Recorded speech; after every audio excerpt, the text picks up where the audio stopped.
So the first thing we did was we gather all the materials needed. So here, lahat ng nagamit nandito. Then after that, nung nakuha na namin lahat ng gamit namin, ang pinakauna namin ginawa is nag-breadboard muna kami, no?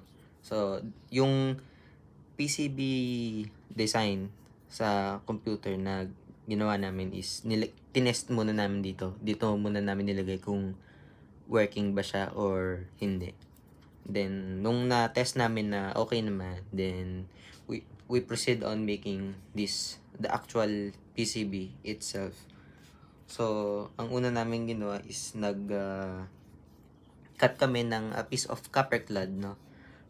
Copper kasi ano, 'di ba? Doon nagfo-flow yung circuit, yung kuryente, no, sa copper. So yun yung parang magiging wire natin kung paano gumana itong PCB, no.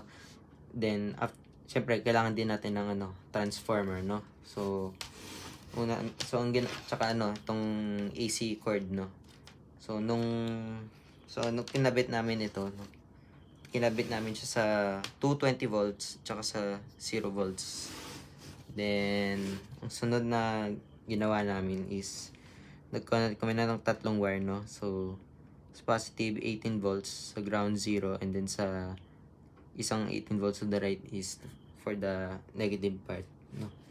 Then after that, no, and etong sa PCB sa copper clad, so bale yung pinrint naming PCB, no, pinrint namin siya sa photo paper, no. Then nung pagka-print sa photo paper, ang ginawa namin is dinikit namin yung photo paper dito sa copper clad dito sa ilalim, no. Tapos ang method na ginawa namin is plancha, no. Pinlansya namin yung pinrint na PCB dito para yung design na yun, yung markang yun, dumikit dito sa copper, no. So after that, nung dumikit na dito, ang sunod na ginawa namin is gumamit kami ng ferric, no. So ang purpose ng ferric is para matanggal yung copper, no.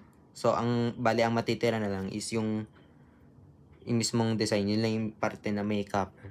So kaya may namarkahan muna, no.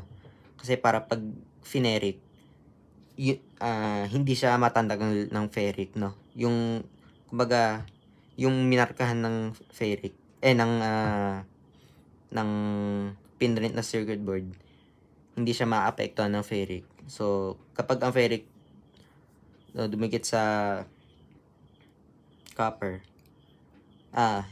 dito sa copper clad, so matatanggal yung niya, yung copper mismo. Ang matitira lang yung marka lang, no, yung pinrint mo na circuit board, yun na lang yung may parteng may copper. So after ng ferric, kami, binanlawan namin, of course. Then after that, sinandpaper namin, no, para mabura yung ink na dinikit namin kanina do sa pinrint na photo paper, para lumabas yung copper na natira. So which is yun nga yung pagkaka-imprint. So after that, ang sunod namin ginawa is nag-drill na kami, no, yung kung paano dinikit tong mga to, yan, dinrill namin yan. So ayan, kung makita nyo itong butas, yan, dinrill namin yan isa-isa. So after namin madrill, syempre kumuha kami ng kopya nung PCB board kung saan ilalagay exactly itong mga components na to. Then after that, nung malagay na namin, no, so syempre nasa likod niya, sinolder namin after. So after pagka-solder, yung excess na wire nyon sa ilalim, pinutol namin, no. So para hindi siya maging sagabal, no, or hindi mag-short para hindi magdikit. Kasi pag nagdikit, baka mag-short eh. So, at least doon lang sa copper. Yun lang yung connectivity niya. So, after that, ayun, after namin after namin magawa to, syempre, tinest namin siya. So, ito, gamit namin ng tester. So, saksak natin. Okay, so, sa positive, so, unahin muna natin yung positive sa negative. So, ito, kung makita nyo, ay 38.3 volts. 38.3, 38.4. Sa positive to negative.